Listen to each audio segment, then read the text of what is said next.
Assalamualaikum students, I am Soban and you are watching MNP Study। तो students आज की इस वीडियो के अंदर हम सब्जेक्ट फिज़िक्स को पढ़ेंगे, क्लास 9 चैप्टर नंबर 1। आज जो हमारा टॉपिक है वो मेजरिंग इंस्ट्रूमेंट्स का पार्ट 2 है, यानी कि हम मेजरिंग इंस्ट्रूमेंट्स के लेंथ मेजरिंग इंस्ट्रूमेंट्स पढ़ चुके हैं। अब हम पढ़ेंगे मैथ मेजरिंग इंस्ट्रूमेंट्स। तो इससे पिछले लेक्चर में हमने लेंथ मेजरिंग इंस्ट्रूमेंट्स को पढ़ा था। तो जिसने मेरा वो ट्यूटोरियल या वाली वीडियो जो है वो नहीं देखी, उसका लिंक मैं डिस्क्रिप्शन में दे दूंगा या ऊपर आई बटन आ रहा होगा, आप उस पर भी क्लिक करके देख सकते हैं। तो आज हम पढ़ते हैं मैथ मेजरिंग इंस्ट्रूमेंट्स। बढ़ते हैं अपने वीडियो की तरफ। Let's jump to the video.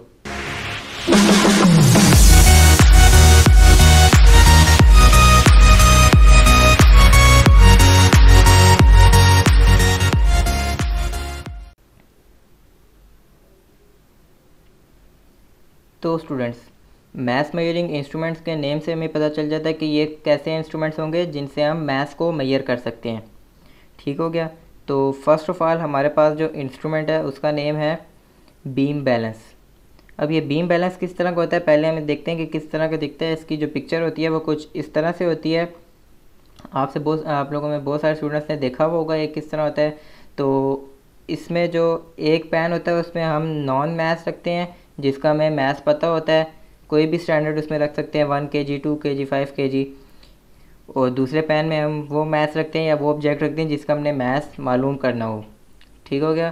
तो जब ये दोनों आपस में बराबर हो जाते हैं, इक्विलिब्रियम पे आ जाते हैं, तो इसका मतलब है कि दोनों पैन्स जो हैं उनमें जो मैसेस हैं वो सेम है। तो अब एक जो नॉन मैथ्स हो उसमें हम कोई भी मैथ्स रख सकते हैं, कोई भी उसका स्टैंडर्ड हो। तो इस तरह इनको हम फाइंड कर सकते हैं। इस जो बीम बैलेंस है इसको सबसे पहले जो यूज़ किया था वो किया था ग्रीक एंड रोमन्स ने।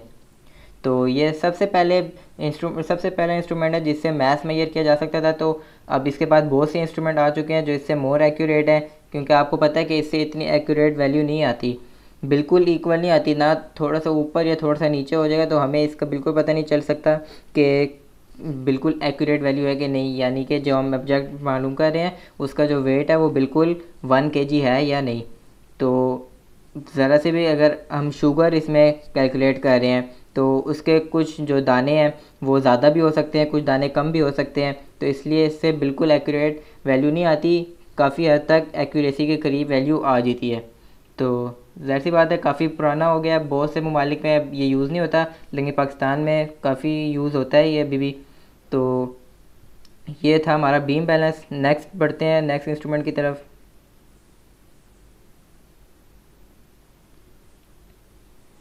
नेक्स्ट जो इंस्ट्रूमेंट है उसका नेम है फ़िज़िकल बैलेंस। अब ये फ़िज़िकल बैलेंस किस तरह का होता है, ये कुछ इस तरह से दिखता है। ये जो है फ़िज़िकल बैलेंस, इसके भी इसी तरह दो पैन्स होते हैं, लेकिन ये काफ़ी एक्यूरेट है। इसमें जो आपको नज़र आ रहा होगा नीचे, दोनों पैन्स के नीचे, ये इसको लेवलर कहते हैं। ये जो है काफ़ी इसके दरमियान गैप होता है, जो पैन्स हैं और जो लेवलर है उसके दरमियान काफ़ी गैप होता है, क्योंकि जब इसमें हम जब वेट को मेजर करते हैं तो ये पैन्स ऊपर नीचे होंगे तो उसी से हमें वेट का पता चलता है। तो अगर पैन के साथ जुड़ा होगा लेवलर तो ये वेट ऊपर नीचे नहीं हो पाएंगे, एक ही पोजीशन पे रुक जाएंगे, तो इससे हमें वेट का बिल्कुल नहीं पता चल सकता। इसके दरमियान में जो आपको ये स्ट्राइप नज़र आ रही है इसके ऊपर होता है पॉइंटर। ये जो आपको बिल्कुल बारीक सी नज़र आ रहे हैं इसको पॉइंटर कहते हैं, और इसके नीचे जो है यहाँ पे स्केल होता है। ठीक हो गया। और जो पॉइंटर है इसको भी एडजस्ट किया जा सकता है, ऊपर स्क्रूज लगे होते हैं उसके मदद से। तो जब ये स्क्रूज लूज या टाइट करते हैं तो उससे ये ऊपर नीचे आराम से हो जाता है। तो ये जो पॉइंटर है इसका बिल्कुल ज़ीरो पे कंसाइड करना बहुत ज़रूरी है वेट मेजर करने से पहले, यानी कि जब ये बिल्कुल ज़ीरो पे कंसाइड होगा इसका मतलब दोनों तरफ वेट जो है बराबर है, इक्वल है। तो इसी तरह इसमें भी एक पैन में एक नॉन वेट होता है, दूसरे में अननॉन वेट होता है। तो फर्स्ट प्रोसीजर में जब हम मेजर करते हैं तो सबसे पहला हमारा स्टेप होगा वो क्या होगा, लेवलर जो हमने उसको चेक करना है कि बिल्कुल ज़्यादा नीचे भी ना हो और साथ पैन्स के टच भी ना हो रहा हो। तो थोड़ा बहुत डिस्टेंस होना चाहिए, स्पेसिफिक डिस्टेंस होना चाहिए पैन्स के और लेवलर के दरमियान। ठीक हो गया। उसके बाद हमें ये देखना होता है कि एक पैन में हमने नॉन मैथ्स रखना होता है जिसका हमें मैथ्स पता हो, कोई भी वेट रख सकते हैं, और दूसरे पैन में हमने क्या रखना होता है, जो भी ऑब्जेक्ट जिसका हमने मैथ्स मालूम करना हो। तो जो बी में पॉइंटर है ज़ाहिर है जब हम वेट रखेंगे तो उसकी वजह से उसकी पोजीशन चेंज होगी, अब बिल्कुल जब हमें पता करना हो मैथ तो उसके लिए है कि पॉइंटर जो है ना हमारा वो बिल्कुल ज़ीरो पे आ जाए। अगर पॉइंटर बिल्कुल ज़ीरो पे आ जाए, कोइंसाइड कर दे ज़ीरो की लाइन के साथ, तो इसका मतलब है कि हमारे पास जो दोनों पेन में वेट हैं वो दोनों इक्वल हैं। अगर पॉइंटर जो है ज़ीरो पे नहीं होता, लेफ़्ट साइड पे या राइट साइड पे, तो उससे फिर हम वेट को बढ़ाते हैं या कम करते हैं, उससे फिर हमें पता चलता है कि उससे हमारी फिर एक्यूरेट मोर एक्यूरेट वैल्यू आ जाती है। ठीक हो गया। जो पॉइंटर है मैंने आपको बताया कि ज़ीरो पे होगा तो इसका मतलब है कि बोथ जो वेट हैं वो इक्वल हैं। अगर ज़ीरो पे नहीं है यानी कि किसी पेन में कोई ना कोई किसी चीज़ की कमी है या कोई भी वेट जो है किसी पेन में ज़्यादा है, तो उस वजह से पॉइंटर ज़ीरो पे नहीं होता। पॉइंटर के ज़ीरो पे होना बहुत ज़रूरी है, उसी से हमें पता चलेगा कि वेट जो है दोनों में इक्वल है।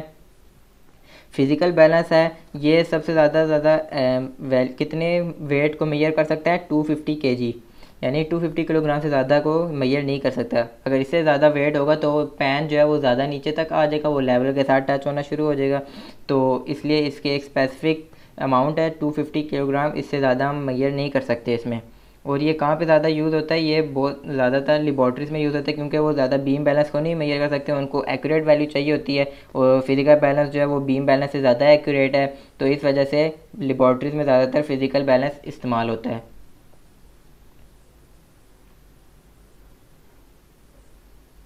नेक्स्ट आ जाता है हमारे पास लेवल बैलेंस। अब लेवल बैलेंस किस तरह का होता है, ये कुछ इस तरह का होता है, पिक्चर में आपको नज़र आ रहा है। इसको भी काफ़ी स्टूडेंट्स ने देखा होगा कि बहुत सारी शॉप्स पे होता है, ख़ास तौर पे जो मिल्क दूध दही वगैरह की शॉप होती हैं उन पे खास ज़्यादातर होता है। तो इसमें भी इसी तरह ही होता है, एक पैन में हम नॉन मैच सकते हैं, दूसरे में नॉन मैच सकते हैं। पाकिस्तान में ये ज़्यादातर इस्तेमाल होता है, बाहर मुमालिक में काफ़ी हद तक कम हो गया है, होता होगा कहीं ना कहीं इस्तेमाल, लेकिन पाकिस्तान में ज़्यादातर इस्तेमाल होता है बाकी इंस्ट्रूमेंट की निस्बत। और इसमें भी एक पॉइंटर होता है, आपको ऊपर स्केलिंग नज़र आ रही होगी, उस स्केल पे पॉइंटर जो है मूव करता है। तो जब पॉइंटर ज़ीरो पे होगा, उस कंसाइड कर होगा ज़ीरो लाइन को, तो इसका मतलब है कि दोनों तरफ वेट इक्वल है, यानी दोनों में अगर कोई वेट नहीं रखा तो उससे पहले हमें ज़ीरो पे होना चाहिए पॉइंटर के, दोनों में कोई वेट नहीं है, यानी दोनों तरफ वेट बराबर है। तो जब वेट रखते हैं उसी तरह एक में नॉन मैथ रखते हैं, दूसरे में हम अननोन मैथ रखते हैं। तो जब वो ज़ीरो पे कंसाइड कर देती है, पॉइंटर की लाइन ज़ीरो पे कंसाइड कर दीजिए बिल्कुल, तो इसका मतलब है हमारे पास दोनों पैन में वेट इक्वल है। ठीक हो गया। ये जो है बीम बैलेंस से ज़्यादा एक्यूरेट है, यानी बीम बैलेंस जो है वो काफ़ी पुराना हो गया है। तो ये लेवल बैलेंस जो है टाइम काफ़ी हो गया इसको भी इंट्रोड्यूस हुए, लेकिन उससे ज़्यादा मॉडर्न है, तो इस वजह से इसमें ज़्यादा एक्यूरेट वैल्यू आती है as compare to beam balance.